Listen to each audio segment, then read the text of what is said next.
I love how you were like, when I was little, I wanted to be a rapper. When I was little, I wanted to be an accountant. I literally have a whole speech. What? Yeah.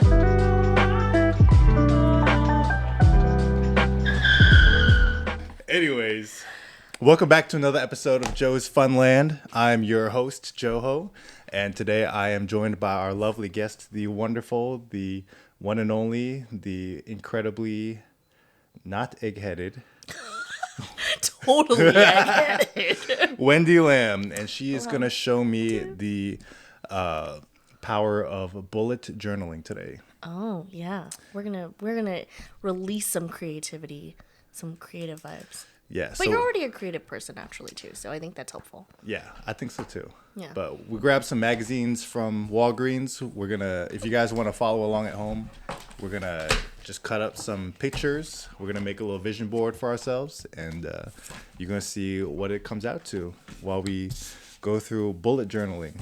Yeah. So what's the difference between bullet journaling and like regular scrapbooking then? So this is more probably closer to scrapbooking since we're making vision boards. Bullet journaling is something that is created to help you be a little bit more productive or make your journaling a little bit prettier and just aesthetic. It's really just vibes. That's what it is. It is creating your journal to have like really beautiful vibes that fit for whatever month you're in or whatever season you're in. So typically you'll find a theme. So I'll track things like my water intake, how much I'm exercising or not exercising, things like highlights of the month, what I love about that particular month, all sorts of things. I'll have a brain dump page. What's a brain dump page? So it's just basically a big page where any thoughts that I have randomly, I can just write down, and it just kind of bleeds out into where I am mentally for that month. Okay. Yeah. Interesting. You can put whatever you want in there. Interesting. I'm gonna put some stuff in here. You're gonna put some stuff. Put some stuff in here. So this is very much vision boarding. Yeah. This is a little bit different from bullet journaling, I guess. I would say. I know that you do bullet journaling because I saw your Instagram that you do it. How did you get started doing that? I am a fiend for productivity. I wish more people were fluent in silence. Right? I love that one. That one's hilarious, but it's so true. Did you write your name on the back? I did. It's like we're in elementary school. You're supposed to date it too. Oh, yeah. Yeah. I gotta put my teacher's name too. Yeah, teacher Wendy. Dang, it's okay. What is today's date? Today is, oh my gosh, the 22nd? Who knows? 21st. Today's Friday the 21st. I keep thinking it's Saturday and it's not. It's Friday. Friday, February 21st. Final answer. All right, off to a good start.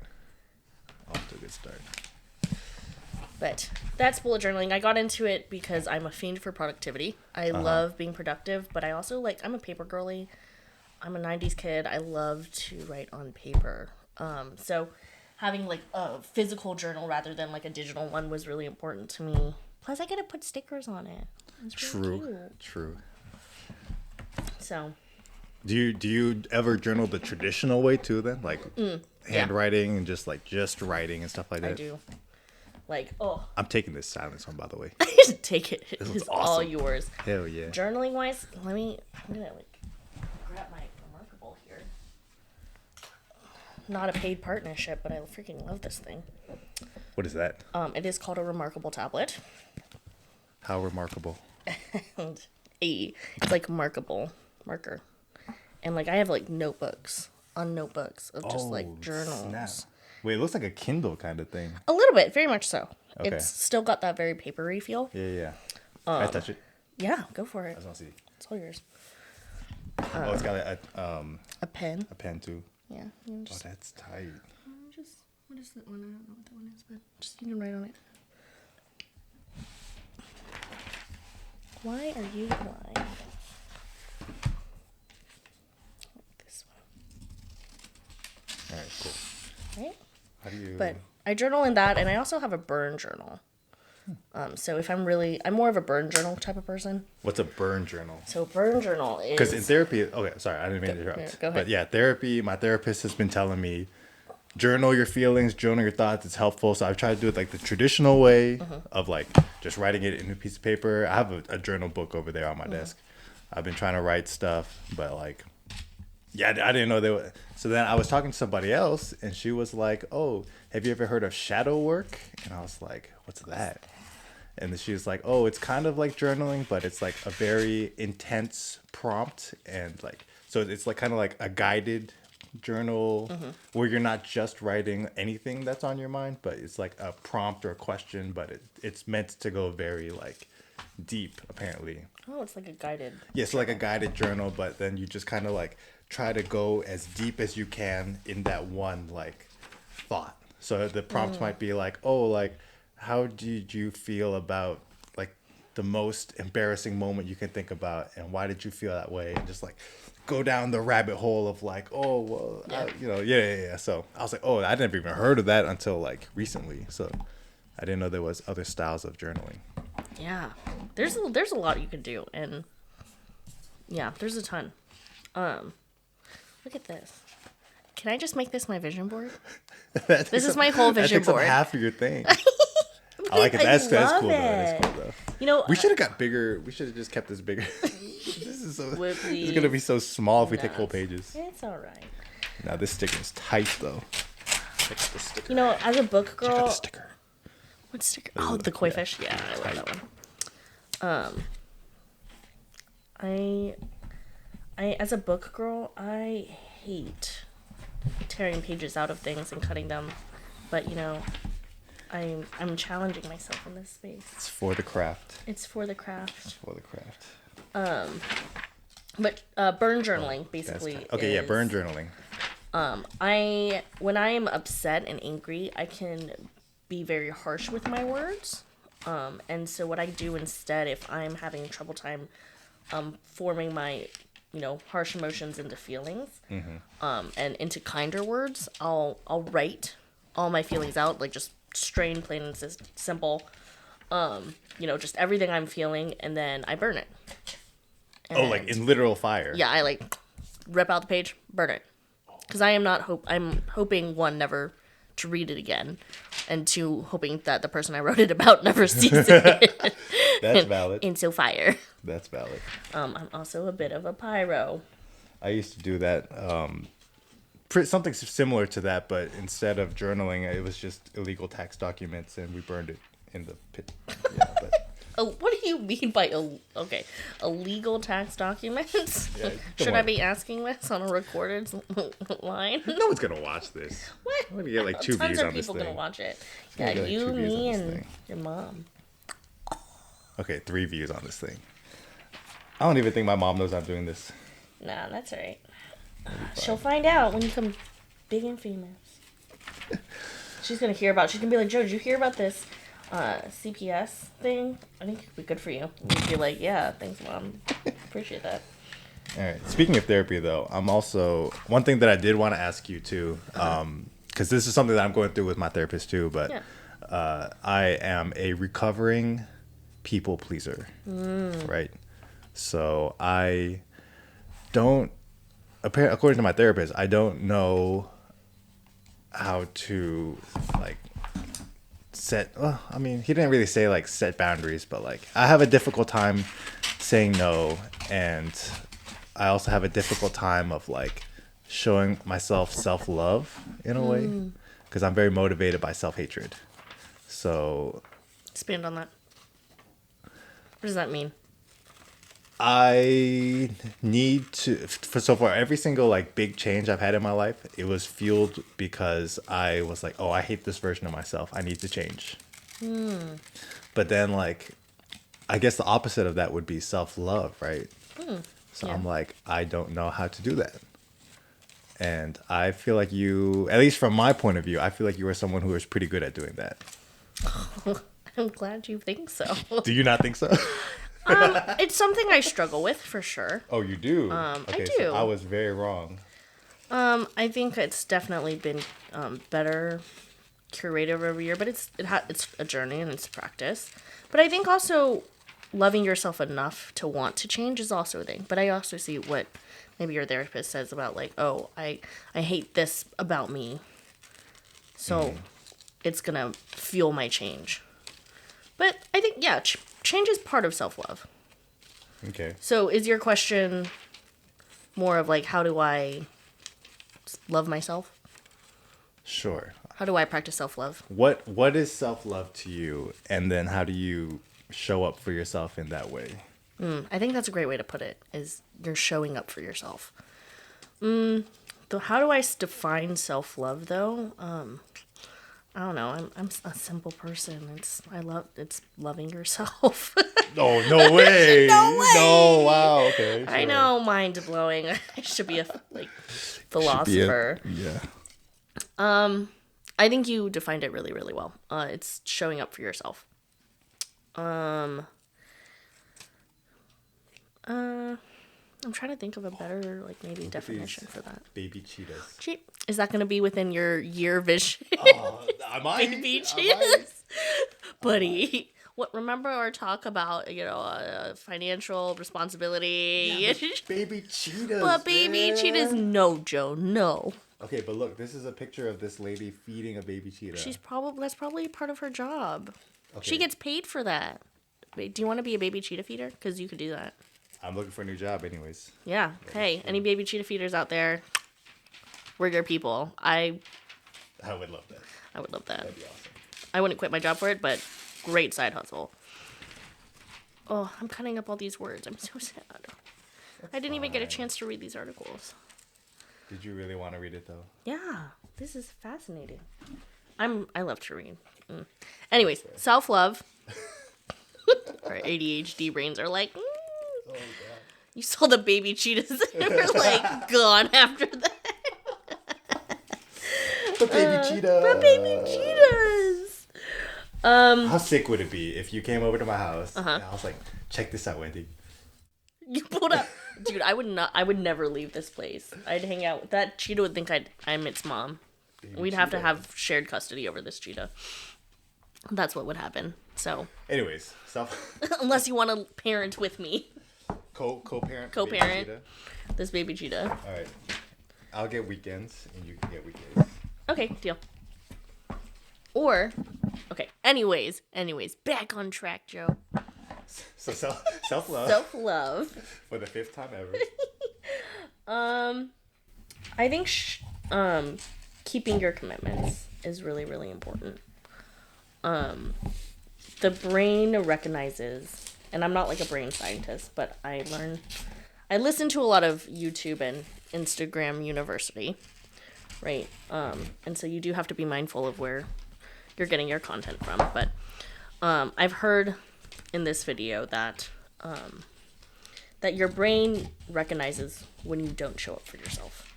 It's when you make a commitment and a promise to yourself and you don't keep it, the mind remembers. Mm-hmm. And the more and more you do it, the more you're susceptible to believing that you can't or won't do it. Right?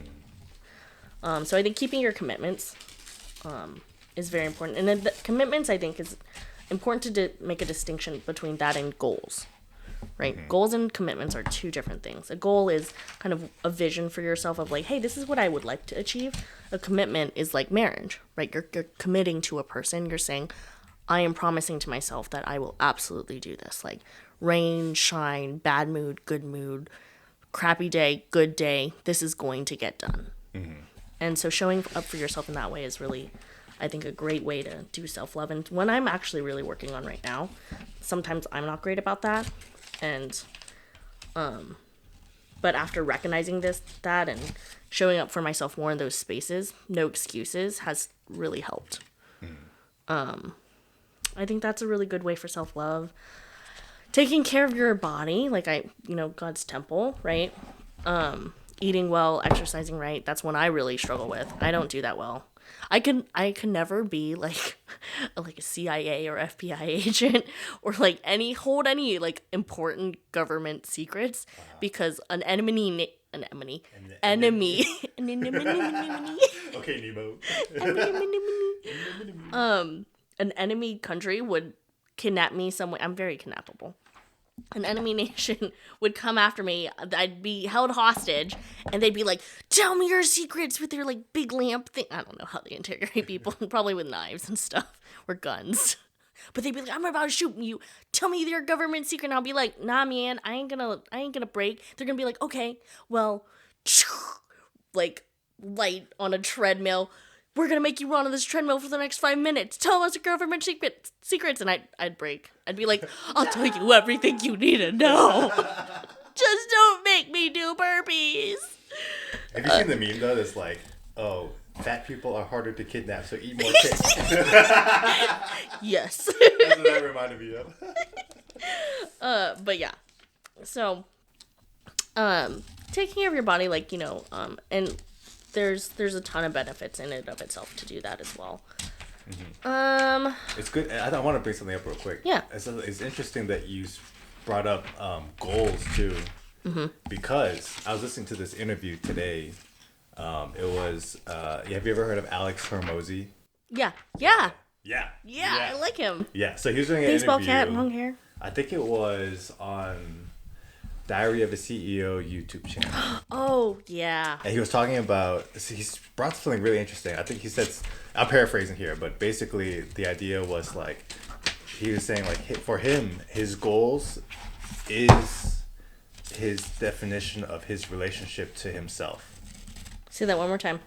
Like his goals is his definition of his relationship to himself. So like how, whoa, nice. Cat-like reflexes. So how like important he puts his goals, like he values his goals, is how important he puts himself. Because like if you don't value yourself, then you wouldn't really care about the goals you have for your life, right?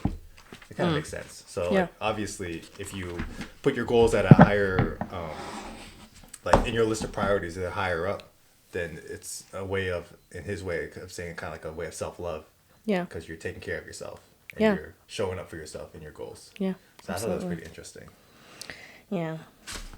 The reason why I say I'm not like that great at self-love is because my version of self-love is like taking a shower and maybe putting moisturizer on my face.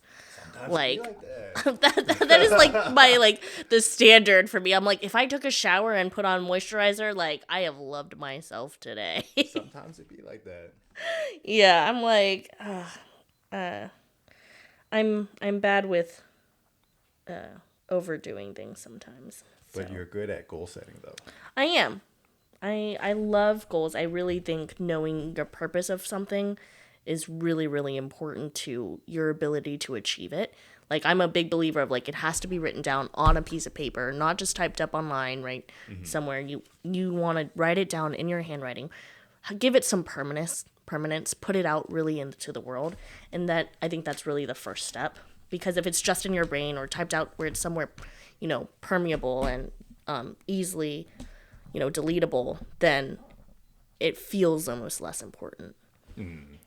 Right? Like, it's easy to dismiss. Okay. No. Hitting those goals. Totally different story. But I think I'm pretty good about hitting goals, but I think something I had to really learn was I'm a big overachiever, so I love setting really big, meaningful goals for myself. And I would set these really large, definitely achievable goals. But they'd be so big, and when I didn't hit them, or if I didn't hit them, I would feel really terrible about myself. And so it was like really, I would have a lot of downcast moments because I'm like, oh, why can't I do this? Why can't I just get it out and do it? And I realized over time that, I was making these goals so big, they were almost unattainable in the time frame that I was doing it. So I told myself I had to force myself to make smaller goals and prove to myself that I could do those first. And then once I proved to myself I could do these smaller goals, I could, start building on that and create bigger goals. Because I love creating big goals, but I have to like dial it back sometimes, be like, prove to yourself first that you can do the smaller stuff before you go off and, try to do all these things. And it's a balance for sure. Yeah, that's true. I think I'm kind of the same way too. Like I have that whole like, oh, I want to dream big and I want to hit Yeah. all these big goals. For And then, dreamers. yeah, but then yeah, the crash down when you're like realize, oh, yeah, I'm not doing that. Like that's not gonna happen. Yeah. And then you're like, oh, okay. And then you just kind of like, it's hard not to beat yourself up about it sometimes. Yeah. You know. What made you a dreamer, Joe? Oh, what made me a dreamer? Yeah, like at what point do you feel like you turned into a dreamer, or were you always that way? Ooh, okay. Good question. I'll tell you this. I went through a lot of phases in my life. When I was a little kid, like little kid, I was an entertainer. Yeah, Like, I can see that. my mom has VHS tapes of me telling jokes. And I was just like, they were the stupidest jokes ever, but thought that was hilarious. So I would laugh. And then I would just keep telling jokes. And then when I was like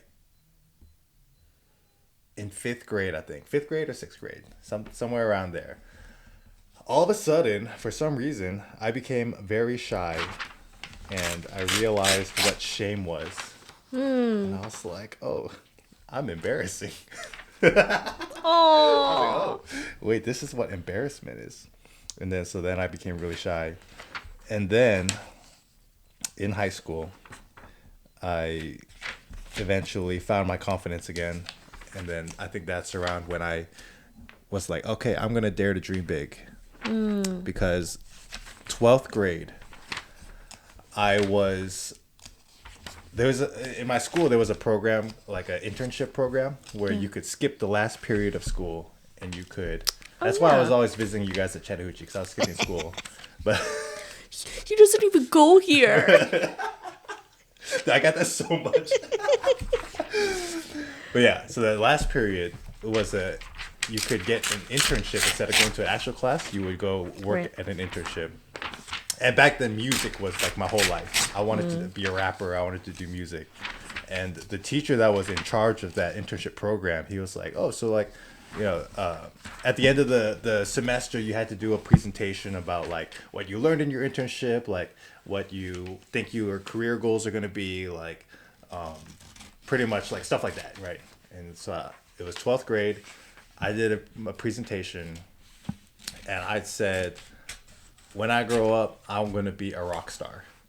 Like, yeah. And everyone else was like, oh yeah, when I grow up, I'm going to like, you know, go to college, and I'm going to like go into finance, or I'm going to like study science or whatever, like, you know, all that. And I was like, nope, not for me. I'm going to be a rock star. I'm going to play music. I'm going to go on world tours. I'm going to, you know, have stadiums cheering my name. Like, that's going to be me. Joe. Yeah. Obviously that didn't happen, but. Hey, it's still good. We're young. It's all right. You're young. Don't let me in with you youngins. But yeah, I think that's when I really was like, I'm going to just dream big and not care if it's embarrassing. Yeah. Because I'm going to do what I want to do. Joe. And I'm not going to care what people say. So do you care about what people say now? Yes. I'm not gonna care about what people say. But I do, though. Yeah. It's a balance. It's a balance. It is. That's why I'm going to therapy, though. That's why I'm going to therapy. Yeah. This is tight. I like these stickers, too. Right? Ones. Aren't they cute? Okay. You also need to answer that question because you're a very ambitious person. Yes. So. I love how you were like, when I was little, I wanted to be a rapper. When I was little, I wanted to be an accountant. I literally have a whole speech. Wait, what? Yeah. So I used to do public speaking contests when I was little. What? Yeah. And I was in state competitions and for public speaking. And the prompt was like, my future is bright because, okay, and mind you, I'm like in 5th grade, all right? I don't know what an accountant is. I like to count money, which is, I guess, what an accountant is. And literally the first sentence in my speech is, my future is bright because I'm going to be an accountant. And everybody was like, oh, sweet baby. You could do better. Hey, I was up against high schoolers and I won third place. Okay, in the That's state. pretty good. That's pretty good. All right, for wanting to be an accountant. That's pretty mind good. you. So, wasn't too shabby. Can you pass me the tape, please? I can. Do you know how to? Here, I'll show you. So, the way you can use that is. So, you would just press down. Can you see? Okay. Yeah. Yeah. And then you just. But I would do it along the edges. But it's super sticky. Oh, is it like a glue stick kind of thing? A little bit. So feel it. Oh, it's like double-sided tape. Yeah. Oh, I got you. Yeah. Wait.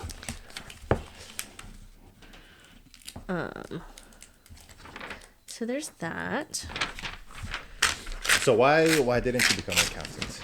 Well, I actually did go to school for accounting. That was my original major. I actually think accounting is such a great major to be in. I love accounting, but in my junior year of college, I realized that it just wasn't for me. It wasn't what I wanted to do with my life. And so I switched over to finance. And I mean, obviously, lucky for me, enough of my enough of my credits. Oh my gosh. Just kidding.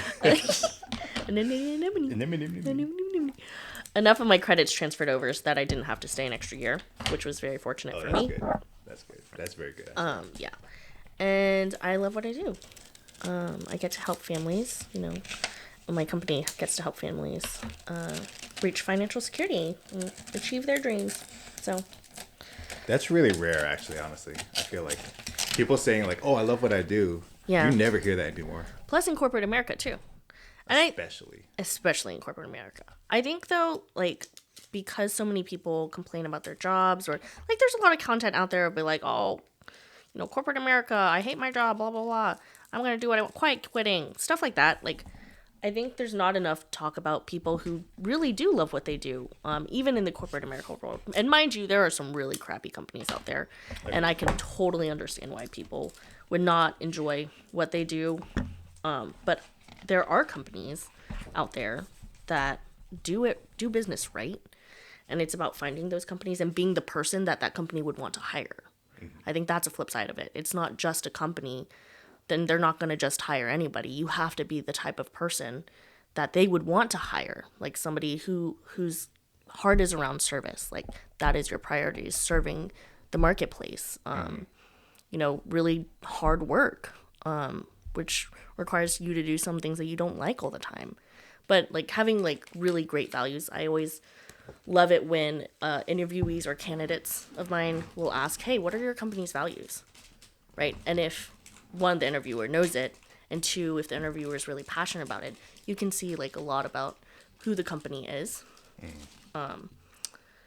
And yeah, so let's start that conversation because I think you're right. Nobody really talks about the people that love their jobs. Yeah. So why do you love your job?